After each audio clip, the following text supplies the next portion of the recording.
Hi friends, thought of the day. எல்லாம் உண்டு ஆனால் எதுவும் இல்லை. நம்ம இன்னைக்கு பார்க்க போற recipe creamy white pasta. Stove on பண்ணிக்கோங்க. 1 லிட்டர் தண்ணி எடுத்து நல்லா கொதிக்க வச்சுட்டு இருக்கேங்க. இது கூட கொஞ்சம் சால்ட்டும் கொஞ்சம் ஒரு ஸ்பூன் ஆயிலும் ஆட் பண்ணி நல்லா கொதிக்க விட்டுக்கோங்க. நல்லா கொதிச்சதும் நான் 200 கிராம் வீட் பாஸ்தா தாங்க எடுத்திருக்கேன் இன்னைக்கு. அதை ஆட் பண்ணணும். ஆட் பண்ணி கொஞ்சம் மிக்ஸ் பண்ணிக்கோங்க. மிக்ஸ் பண்ணி நல்லா பாயில் வரட்டுங்க. இது வீட் பாஸ்தாங்கிறனால ஒரு 10 to 15 மினிட்ஸ் மேலே எடுக்கும் வேகிறதுக்கு.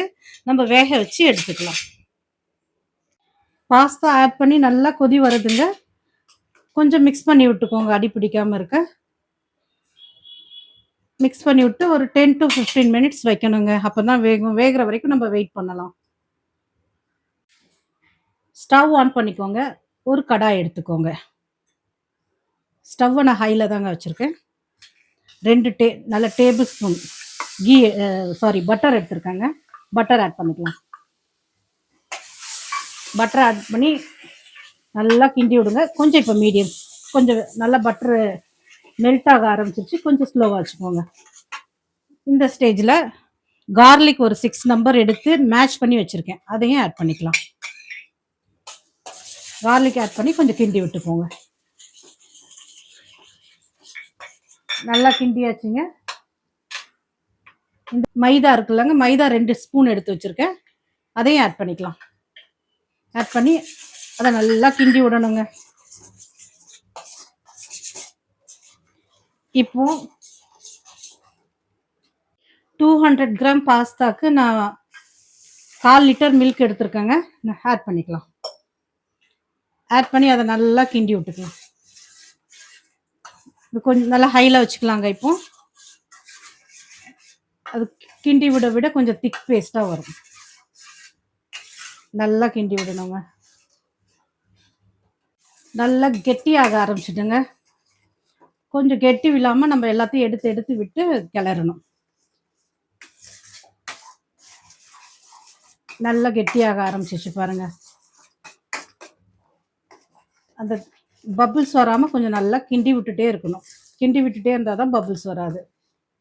இப்போ 1/4 டீஸ்பூன் சில்லி ஃப்ளாக்ஸும் பெப்பர் பவுடரும் எடுத்து வச்சுருக்கேன். அதை 2 இதில் ஆட் பண்ணிக்கலாம். ஆட் பண்ணி மிக்ஸ் பண்ணிக்கலாம்.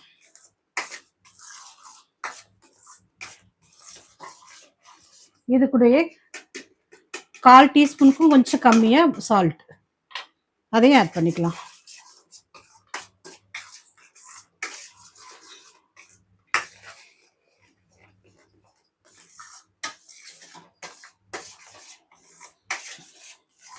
ஆல்மோஸ்ட் நல்லா மிக்ஸ் ஆகிடுச்சிங்க.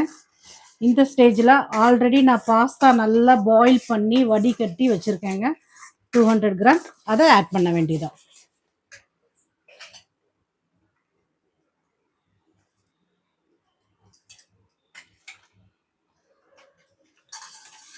இந்த பாஸ்தா நல்லா டேஸ்டியாக இருக்குங்க. அது குழந்தைங்களுக்கு ரொம்ப ஃபேவரேட்டுங்க. இந்த மாதிரி செஞ்சு கொடுங்க, அவங்க நல்லா விரும்பி சாப்பிடுவாங்க. இப்போ நல்லா மிக்ஸ் பண்ணுங்க. நல்லா மிக்ஸ் பண்ணிட்டு இருக்கேங்க. ஆல்மோஸ்ட் எல்லாம் கூடி வந்துருச்சு.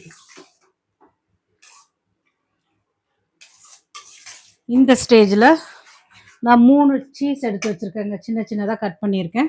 சீஸ் ஸ்லைஸ் தான் எடுத்தேன். இப்படி குட்டி குட்டியாக கட் பண்ணி வச்சுருக்கேன். இதை அப்படியே எல்லாம் போட்டு கிண்டி இறக்க வேண்டியதாங்க.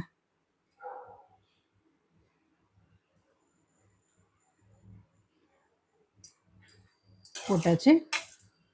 மிக்ஸ் பண்ணிக்கலாம். ஒரு 2 மினிட்ஸ் ஹையில் வச்சு கிண்டிக்கலாங்க. அப்போ தான் கொஞ்சம் சீஸ் கொஞ்சம் டக்குன்னு மெல்ட் ஆகி மிக்ஸ் ஆகும். சாப்பிடும் போது நல்லா டேஸ்டியாக இருக்கும். அவ்வளோதாங்க. கொஞ்சம் ஒரு 3 மினிட்ஸில் பாஸ்தா ரெடி ஆகிடுங்க. இதுவும் செஞ்சு கொடுங்க, ரொம்ப டேஸ்டியாக இருக்கும். பாஸ்தா ரெடி ஆகிடுச்சிங்க. ஸ்டவ் ஆஃப் பண்ணிவிடுங்க. இந்த வீடியோ உங்களுக்கு பிடிச்சிருந்தா லைக் பண்ணுங்கள், ஷேர் பண்ணுங்கள், சப்ஸ்கிரைப் பண்ணுங்கள். தேங்க்யூ ஃபார் வாட்சிங்.